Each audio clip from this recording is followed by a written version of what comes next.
수연 씨의 제안을 듣자마자 머리가 환하게 밝아지는 느낌이었어요. 그녀는 어떤 제안을 들었던 걸까요? 영상을 보기 전 구독과 좋아요 버튼 꼭 눌러주세요. 여러분의 응원이 저에게 큰 힘이 됩니다. 그럼 지금 바로 시작해볼까요? 안녕하세요.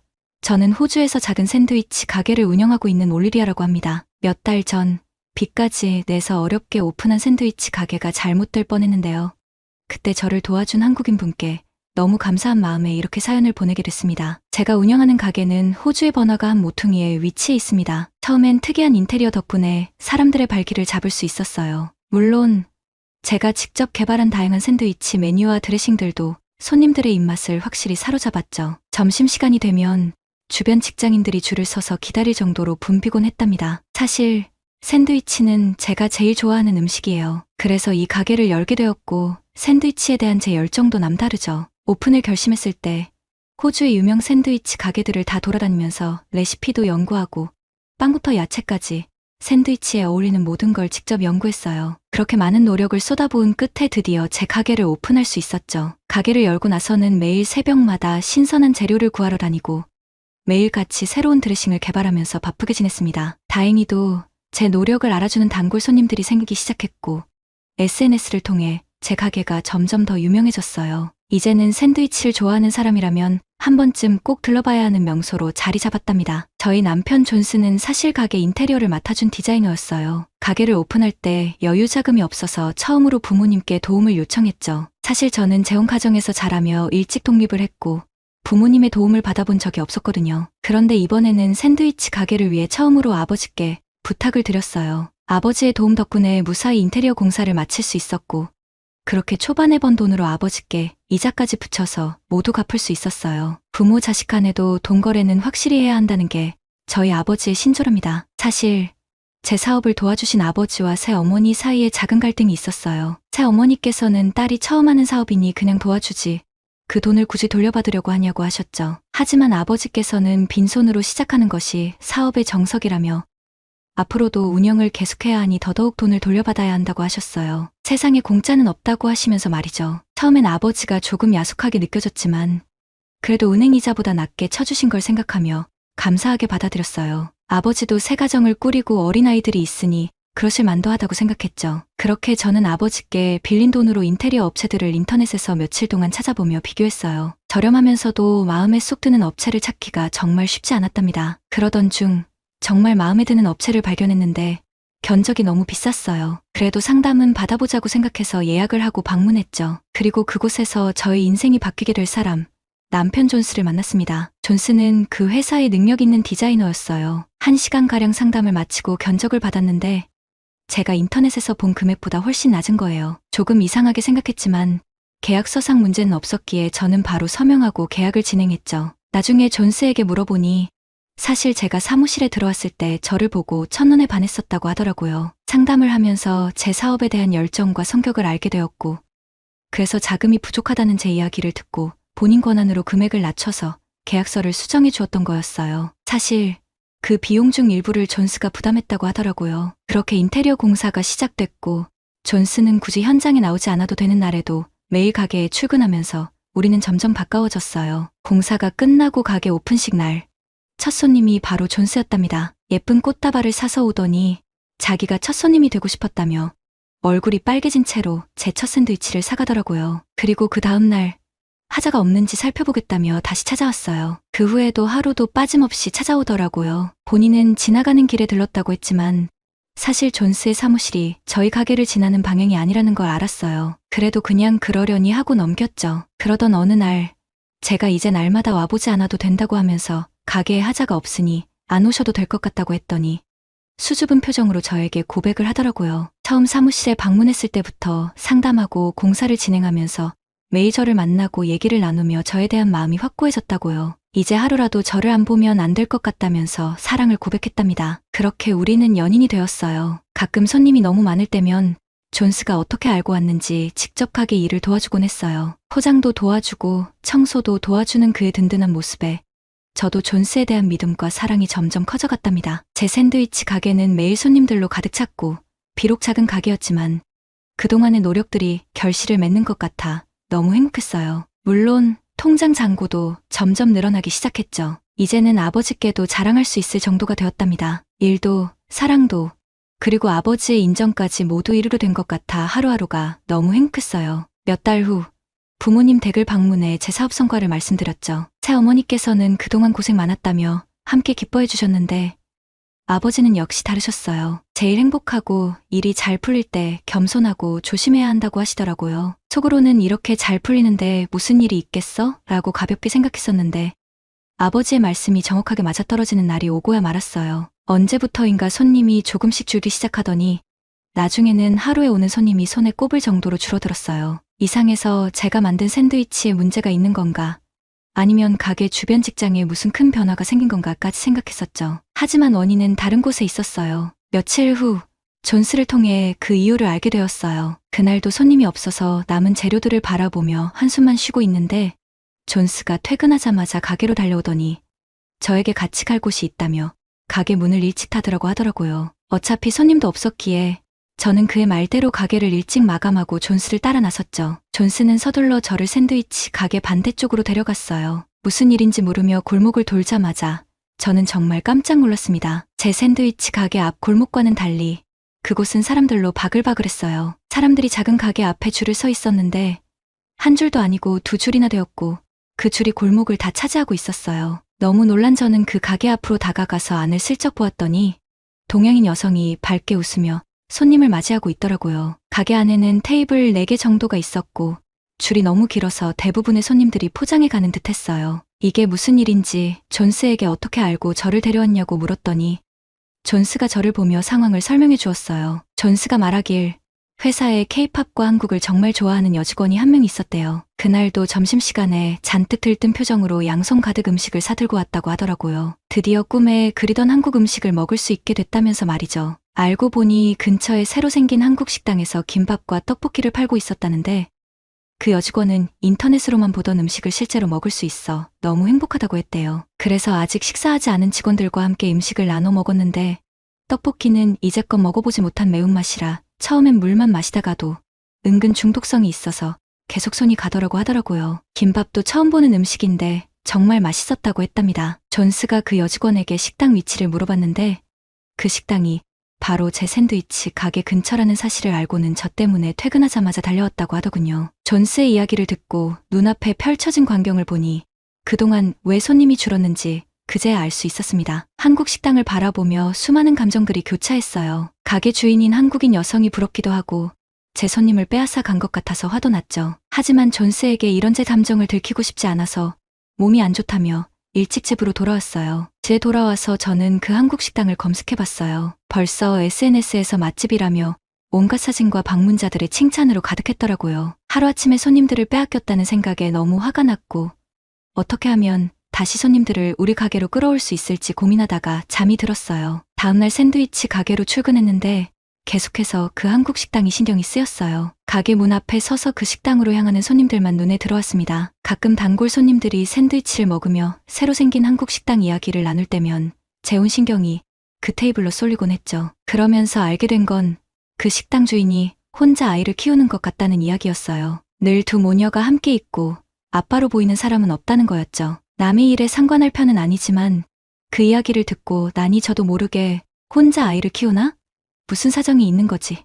하는 생각이 들었습니다. 저처럼 재혼 가정인가 하는 생각도 들었죠. 그래서 점심시간이 지나고 손님도 없길래 잠시 가게 문을 잠그고 그 한국 식당으로 향했어요. 제 샌드위치 가게는 조용했지만 그 식당은 점심시간이 지났는데도 여전히 손님들로 붐볐습니다. 줄을 서서 기다린 끝에 드디어 제 차례가 되었고 식당 안으로 들어갈 수 있었어요. 지난번에 밖에서 봤던 것처럼 식당 안에는 4개의 테이블이 있었고 주방은 밖에서도 보이게 되어 있더군요. 존스에게 들은 대로 저는 김밥과 떡볶이를 시켰고 음식이 나오길 기다리고 있었어요. 여사장은 주문을 받자마자 주방으로 들어가 요리를 시작했는데 그 빠른 손놀림이 정말 인상적이었어요. 김밥을 만들 때 밥을 올리고 야채와 재료들을 몇 번 쓱쓱 움직이자 김밥이 금방 완성되더군요. 그 빠른 손놀림은 마치 춤을 추는 것 같았어요. 그렇게 나온 김밥과 떡볶이는 정말 환상적이었습니다. 존스의 말만 듣고 뭐 얼마나 맛있겠어.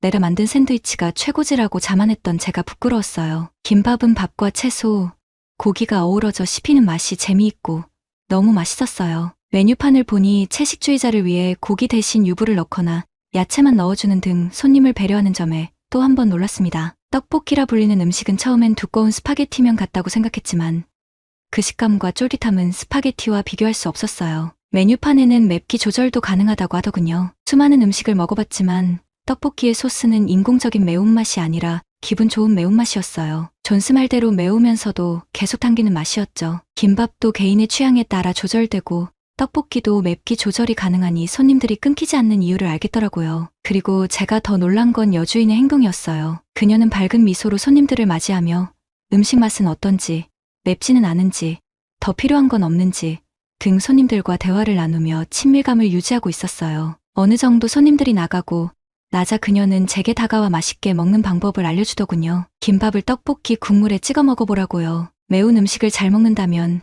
색다른 맛을 느낄 수 있다고 했죠. 그래서 그녀의 말대로 해봤더니 오마이갓, 이건 완전히 다른 음식이었어요. 그렇게 맛있게 음식을 다 먹고 제 가게로 돌아오니 존스가 저를 기다리고 있었습니다. 한국 식당에 다녀온 이야기를 하면서 그동안 그녀에게 가졌던 선입견과 편견을 털어놓았어요. 존스는 충분히 이해한다며 우리가 우리만의 새로운 메뉴를 개발하고 함께 노력해보자고 저를 위로해 주었어요. 며칠 지나고 저희 샌드위치 가게에 처음 보는 동양인 학생이 들어왔습니다. 제가 손님들의 얼굴을 거의 다 기억하고 있기에 그 학생이 처음 방문한 것을 알아챌 수 있었어요. 검은 생머리에 똘망똘망한 눈망울이 참 귀엽게 생겼더라고요. 그 학생은 그 다음 날도 또 그 다음 날도 거의 매일 왔습니다. 제가 샌드위치를 좋아하니? 라고 말을 걸었더니 그 학생은 싱긋 웃으며 여긴 샌드위치 종류도 많고 다른 데서는 먹어볼 수 없는 드레싱도 있어서 매일 먹어도 질리지 않아요 라고 말하더군요. 그렇게 그 어린 학생은 저희 가게의 단골 손님이 되었고 이제 서로 안부 인사도 나누며 근황도 물어볼 정도로 친해졌어요. 그 여학생의 이름은 수지였고 한국에서 호주로 유학을 왔다고 했습니다. 다음 날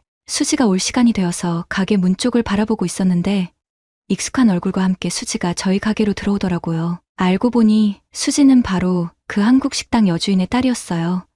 수지는 오늘은 엄마랑 같이 맛있는 샌드위치를 먹으러 왔어요 라면서 저에게 수지 어머니를 소개해줬죠. 저와 수지 어머니는 서로를 보자마자 미소를 지었어요. 사실 제가 그 한국 식당을 다녀온 후로도 매콤한 떡볶이와 김밥이 자주 생각나서 여러 번 수지 어머니의 가게를 방문했었지만 같은 골목에서 샌드위치 가게를 운영하고 있다는 말은 하지 않았었거든요. 수지 어머니는 저를 알아보고 너무 반가워하셨어요. 그러면서 수지가 김밥과 떡볶이를 하도 많이 먹어서 지겹다고 한 끼는 먹고 싶은 걸 먹겠다고 해서 그러라고 했는데 날마다 가는 단골 샌드위치 가게가 바로 여기일 줄은 몰랐다며 신기해하시더군요. 그렇게 저와 수지 어머니는 장사 이야기를 나누면서 서로의 가게를 오가며 친해지게 되었어요. 수지 어머니의 이름은 수연 씨였고 전에 들었던 소문과는 달리 혼자 애들을 키우는 것이 아니라 남편은 한국에 계셨던 거였어요. 수지가 호주 유학을 원해서 호주로 오게 되었고 아빠는 직장 문제로 한국에 계시며 홀로 지내고 있었던 거였죠. 워낙 음식 솜씨가 뛰어난 수연 씨는 남편과 상의 후에 호주에서 작은 분식점을 운영하며 유학비를 벌고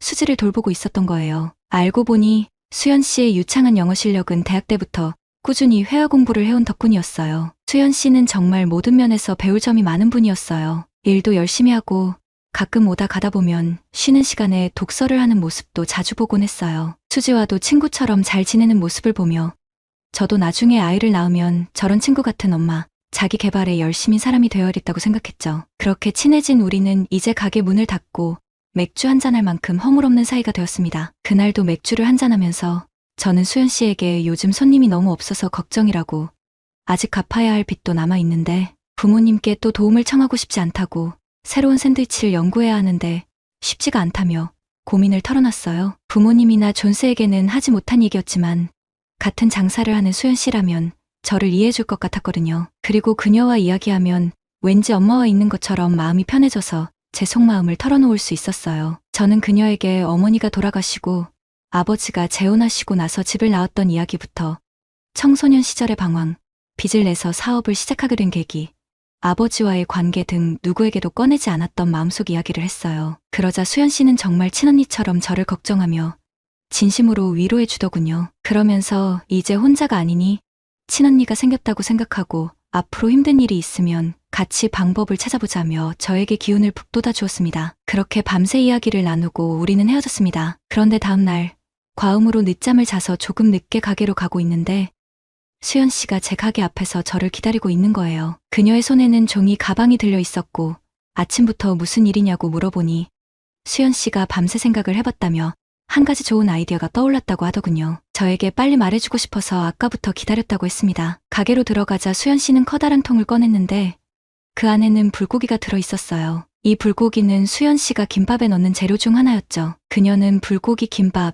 참치김밥 등 다양한 재료로 김밥을 만드는데 제가 저번에 먹었던 그 맛있는 불고기에 대한 기억이 떠올랐습니다. 그런데 수연 씨는 이 불고기를 샌드위치에 넣어서 팔아보자고 제안했어요. 샌드위치에 불고기라니 저는 한 번도 생각해보지 못한 아이디어였죠. 기존에는 햄이나 칠면조 고기 슬라이스를 넣어 팔았는데 수연 씨의 제안을 듣자마자 머리가 환하게 밝아지는 느낌이었어요. 수연 씨는 오늘 팔 불고기 김밥 재료를 준비하면서 제 샌드위치용 불고기까지 만들어 왔다고 했어요. 거의 한 통 가득 불고기를 건네주며 오늘 한번 팔아보고 반응이 좋으면 불고기 만드는 법도 가르쳐 주겠다고 했습니다. 그녀가 불고기 통을 건네줄 때 너무 고맙고 미안한 마음이 들었어요. 분명 어제 새벽에 들어가서 몇 시간 못 자고 아침 내내 이 음식을 준비했을 텐데 저를 위해 이렇게까지 신경 써준 것이 정말 감사했죠. 동시에 처음에 그녀의 가게를 시기하고 질투했던 제 모습이 떠올라 부끄러워졌습니다. 저라면 불고기의 비법을 가르쳐주면 다른 가게에 손님을 뺏길까봐 가르쳐주지 않았을 것 같은데 수연 씨는 전혀 그런 생각이 없었어요. 저에게 도움이 되는 것이면 뭐든 흔쾌히 가르쳐주고 물어보는 것은 감추지 않고 다 알려줬죠. 그렇게 불고기를 건네주고 수연 씨는 화이팅이라고 외치며 그녀의 가게로 돌아갔어요. 저는 수연 씨가 건네준 불고기에 곁들일 드레싱을 만들기 시작했습니다. 마침 존스가 가게에 왔길래 미리 말하지 않고 새 메뉴인 불고기 샌드위치 시식을 부탁했어요. 샌드위치를 한 입 먹더니 존스는 눈이 휘둥그레지며 안에 뭐가 들어갔냐고 물었어요. 기존 메뉴가 아니라고 하면서 너무 맛있다고 극찬했죠. 불고기와 드레싱이 서로 잘 어우러져 색다른 맛이 난다고 했어요. 사실 수연 씨의 조언대로 매운맛과 달콤한 맛의 소스를 만들어 본 것이었거든요. 존스는 회사 직원들에게도 시식을 부탁하겠다고 해서 몇 개 포장해줬는데 직원들의 반응이 너무 좋았다고 하더라고요. 특히 한국을 좋아하는 그 여직원이 너무 맛있다고 극찬했다니 말 다 한 거죠. 그 반응에 힘을 얻은 저는 수연 씨에게 불고기 만드는 법, 소스 만드는 법 등을 배워서 본격적으로 새 메뉴 개발에 돌입했습니다. 수연 씨는 저에게 떡볶이 소스 만드는 법도 아낌없이 가르쳐 주었어요. 그러면서 샌드위치에 그 소스를 드레싱으로 사용해보라며 정말 모든 것을 나눠줬죠. 그렇게 밤새 소스와 샌드위치 연구를 하면서 신제품을 개발하고 홍보하기 시작하니 단골 손님들이 하나둘 다시 저희 가게를 찾기 시작했습니다. 새로운 손님들도 늘어났고 가게는 점점 예전만큼 손님들로 붐볐어요. 어느 날은 손님들이 불고기는 김밥으로 먹어도 맛있고 샌드위치로 먹어도 맛있다며 역시 한국 음식이 최고다라고 하더군요. 그 말을 듣고 손님들에게 어떻게 저희 가게를 알게 되었는지 물어보니 한 손님이 한국 식당에서 불고기 김밥과 떡볶이를 먹었는데 그 집 여사장님이 불고기로 샌드위치를 만들어 파는 곳이 있다고 하면서 저희 가게를 추천해 주셨다고 했어요. 그 불고기가 들어간 샌드위치가 또 색다른 맛이라며 사장님도 자주 사 먹는다면서요. 정말 수연 씨는 천사가 아닌가 싶었어요. 그럼 수연 씨의 가게는 손님이 줄었냐고요? 아니요. 전혀 그렇지 않아요. 제가 수연 씨도 일에 진심이라고 했잖아요. 수연 씨는 김밥 종류를 더 개발하고 비빔밥이라는 새로운 메뉴를 추가해서 오히려 손님이 더 늘고 있답니다. 요즘 저희는 매일매일 행복한 나날을 보내고 있어요. 저도 저희 가게 손님들에게 불고기가 들어간 김밥이 있다고 하면서 한국 분식을 홍보하며 수연 씨의 가게를 추천해주고 있답니다. 서로 도와주니 좋은 거죠. 수연 씨가 저에게 해준 말을 항상 마음에 새기고 장사를 하고 있어요. 내가 할 일은 맛있는 음식을 정성스럽게 만드는 것이고 그 이후의 선택은 손님의 몫이다. 이걸 제 욕심으로 좌지우지할 수 없다는 걸 수연 씨를 통해 깨닫게 되었어요. 가게를 운영할 때의 마음가짐과 인생의 지혜, 그리고 나누는 행복을 알게 해준 수연 씨에게 너무나도 감사할 뿐입니다. 한국인들은 이런 것을 이웃 간의 정이라고 한다더군요. 그런 따뜻한 마음을 느낄 수 있게 해준 수연 씨와 불고기라는 맛있는 음식을 알게 해준 한국에 진심으로 감사드려요. 올리비아 님의 이야기를 들으며 마음이 따뜻해지셨나요? 서로의 지혜를 나누고 함께 성장하며 더 나은 삶을 만들어가는 모습이 정말 감동적입니다. 다음 시간에도 재미있는 사연으로 돌아올 테니 기대해주세요. 여러분의 사연도 기다리고 있으니 언제든지 보내주세요. 함께 나누고 공감해요. 여러분의 구독과 좋아요로 우리의 소중한 이야기가 더 많은 이들에게 전달될 수 있도록 노력하겠습니다. 다음에도 함께 해주시기를 기대합니다. 즐거운 하루 보내세요.